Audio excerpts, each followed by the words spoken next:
Back of the Virginia Clemenses is a dim procession of ancestors stretching back to Noah's time. According to tradition, some of them were pirates and slavers in Elizabeth's time. But this is no discredit to them, for so were Drake and Hawkins and the others.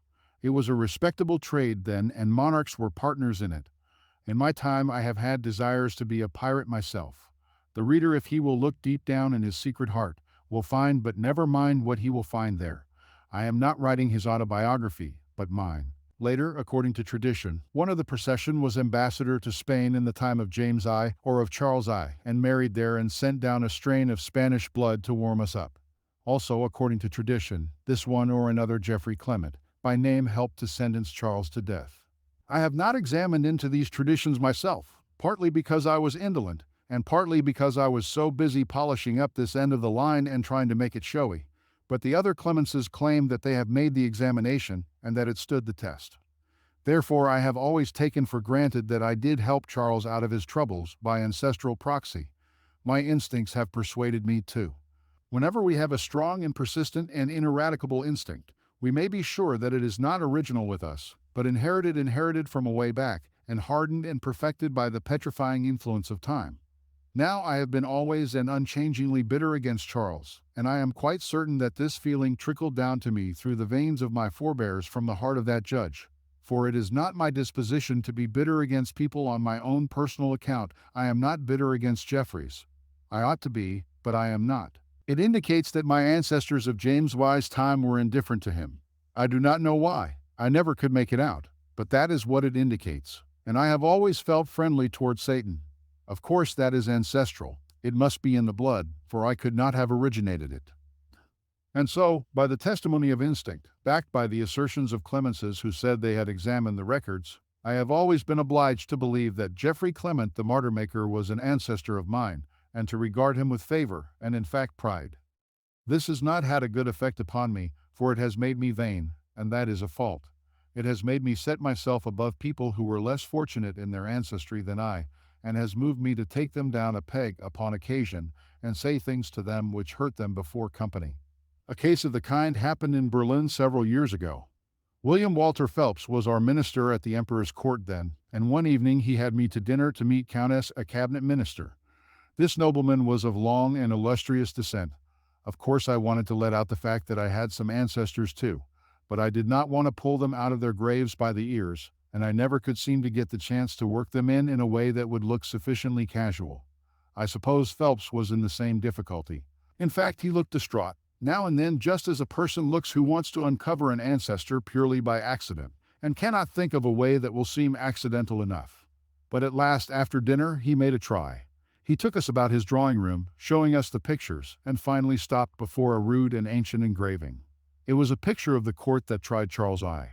There was a pyramid of judges in Puritan slouch hats, and below them 3 bare-headed secretaries seated at a table. Mr. Phelps put his finger upon one of the 3, and said with exulting indifference, "An ancestor of mine." I put my finger on a judge, and retorted with scathing languidness, "Ancestor of mine? But it is a small matter. I have others." It was not noble in me to do it. I have always regretted it since. But it landed him. I wonder how he felt. However, it made no difference in our friendship, which shows that he was fine and high, notwithstanding the humbleness of his origin. And it was also creditable in me too that I could overlook it. I made no change in my bearing toward him, but always treated him as an equal. But it was a hard night for me in one way. Mr. Phelps thought I was the guest of honor, and so did Countess, but I didn't, for there was nothing in my invitation to indicate it. It was just a friendly offhand note on a card. By the time dinner was announced, Phelps was himself in a state of doubt. Something had to be done, and it was not a handy time for explanations. He tried to get me to go out with him, but I held back. Then he tried S, and he also declined. There was another guest, but there was no trouble about him. We finally went out in a pile. There was a decorous plunge for seats, and I got the one at Mr. Phelps's left. The Count captured the one facing Phelps, and the other guest had to take the place of honor, since he could not help himself. We returned to the drawing room in the original disorder. I had new shoes on, and they were tight. At 11 I was privately crying. I couldn't help it, the pain was so cruel. Conversation had been dead for an hour. S. had been due at the bedside of a dying official ever since 9:30. At last we all rose by one blessed impulse and went down to the street door without explanations in a pile, and no precedents, and so parted. The evening had its defects. Still, I got my ancestor in and was satisfied. Among the Virginian Clemenses were Gier, already mentioned, and Sherard. Gier. Clemens had a wide reputation as a good pistol shot, and once it enabled him to get on the friendly side of some drummers when they wouldn't have paid any attention to mere smooth words and arguments. He was out stumping the state at the time. The drummers were grouped in front of the stand and had been hired by the opposition to drum while he made his speech.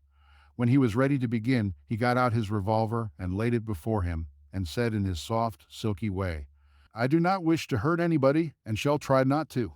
But I have got just a bullet apiece for those 6 drums, and if you should want to play on them, don't stand behind them." Sherard Clemens was a Republican congressman from West Virginia in the war days and then went out to St. Louis, where the James Clemens branch lived and still lives, and there he became a warm rebel. This was after the war. At the time that he was a Republican, I was a rebel, but by the time he had become a rebel, I was become temporarily a Republican. The Clemenses have always done the best they could to keep the political balances level, no matter how much it might inconvenience them. I did not know what had become of Sherard Clemens, but once I introduced Senator Hawley to a Republican mass meeting in New England, and then I got a bitter letter from Sherard from St. Louis. He said that the Republicans of the North the mudsoles of the North had swept away the old aristocracy of the South with fire and sword, and it ill became me, an aristocrat by blood, to train with that kind of swine. Did I forget that I was a Lambton? That was a reference to my mother's side of the house. As I have already said, she was a Lambton with a P, for some of the American Lambtons could not spell very well in early times, and so the name suffered at their hands.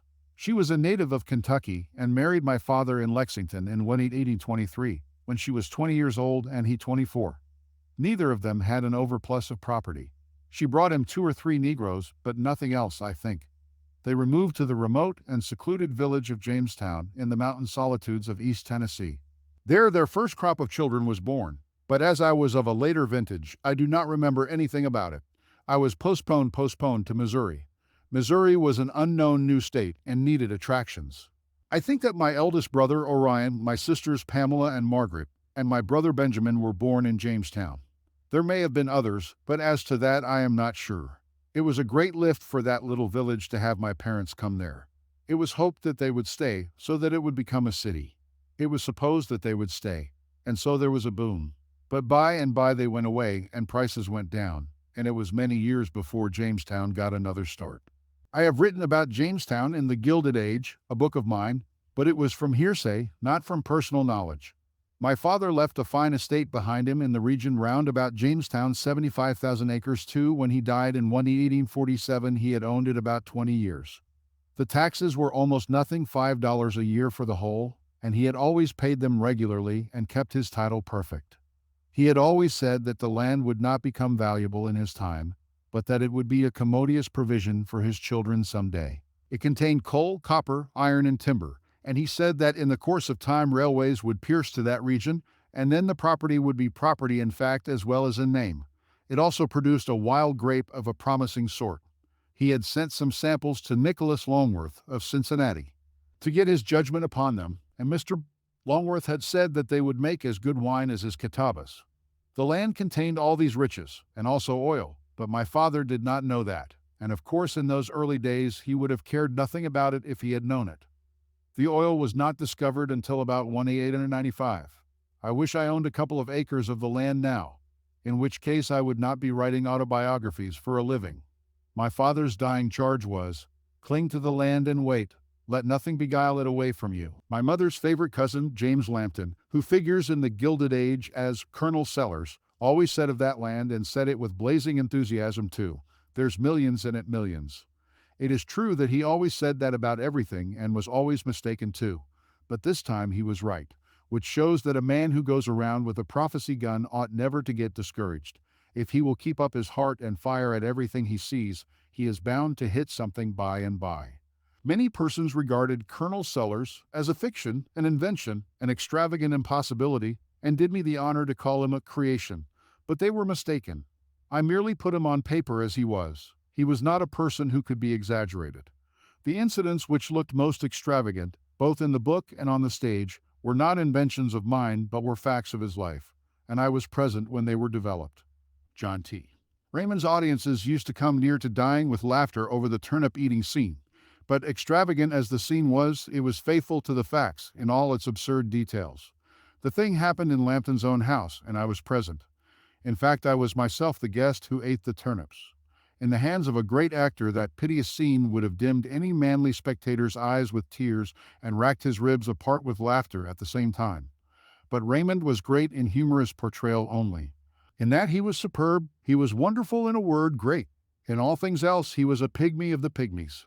The real Colonel Sellers, as I knew him in James Lambton, was a pathetic and beautiful spirit, a manly man, a straight and honorable man, a man with a big, foolish, unselfish heart in his bosom, a man born to be loved, and he was loved by all his friends and by his family worshipped.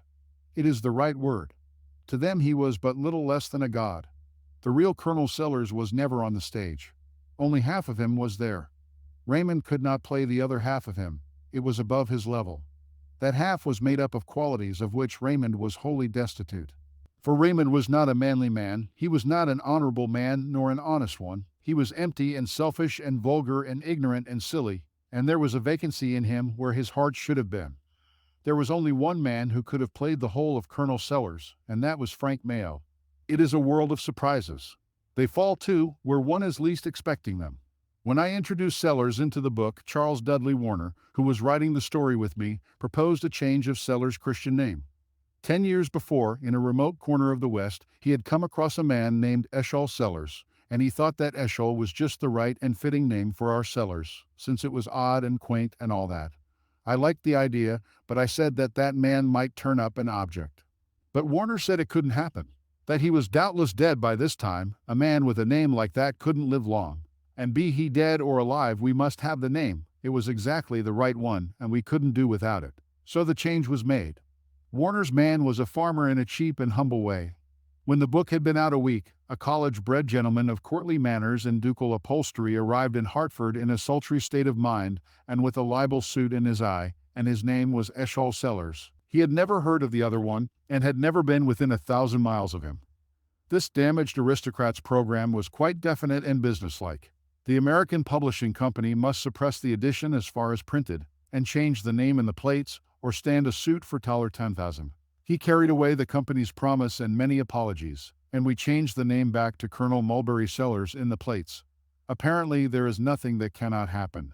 Even the existence of two unrelated men wearing the impossible name of Eschol Sellers is a possible thing. James Lambton floated all his days in a tinted mist of magnificent dreams and died at last without seeing one of them realized. I saw him last in 1884, when it had been 26 years since I ate the basin of raw turnips and washed them down with a bucket of water in his house. He was become old and white-headed, but he entered to me in the same old breezy way of his earlier life, and he was all there, yet not a detail wanting. The happy light in his eye, the abounding hope in his heart, the persuasive tongue, the miracle-breeding imagination, they were all there, and before I could turn around he was polishing up his Aladdin's lamp and flashing the secret riches of the world before me. I said to myself, I did not overdraw him by a shade, I set him down as he was, and he is the same man today. Cable will recognize him. I asked him to excuse me a moment and ran into the next room, which was Cable's. Cable and I were stumping the Union on a reading tour. I said, I am going to leave your door open so that you can listen. There is a man in there who is interesting. I went back and asked Lambton what he was doing now. He began to tell me of a small venture he had begun in New Mexico through his son. Only a little thing, a mere trifle, partly to amuse my leisure, partly to keep my capital from lying idle, but mainly to develop the boy. Fortune's wheel is ever revolving. He may have to work for his living some day, as strange things have happened in this world. But it's only a little thing, a mere trifle, as I said. And so it was as he began it. But under his deft hands it grew, and blossomed, and spread, beyond imagination. At the end of half an hour he finished with a remark, uttered in an adorably languid manner. Yes, it is but a trifle, as things go nowadays, a bagatelle, but amusing. It passes the time. The boy thinks great things of it, but he is young, and imaginative, lacks the experience which comes of handling large affairs, and which tempers the fancy and perfects the judgment. I suppose there's a couple of millions in it, possibly three, but not more, I think. Still, for a boy, just starting in life, it is not bad. I should not want him to make a fortune, let that come later. It could turn his head at his time of life, and in many ways be a damage to him. Then he said something about his having left his pocketbook lying on the table in the main drawing room at home, and about its being after banking hours now, and I stopped him there and begged him to honor Cable and me by being our guest at the lecture with as many friends as might be willing to do us the like honor. He accepted, and he thanked me as a prince might who had granted us a grace. The reason I stopped his speech about the tickets was because I saw that he was going to ask me to furnish them to him and let him pay next day, and I knew that if he made the debt he would pay it if he had to pawn his clothes. After a little further chat he shook hands heartily and affectionately and took his leave. Cable put his head in at the door and said, "That was Colonel Sellers." Mark Twain.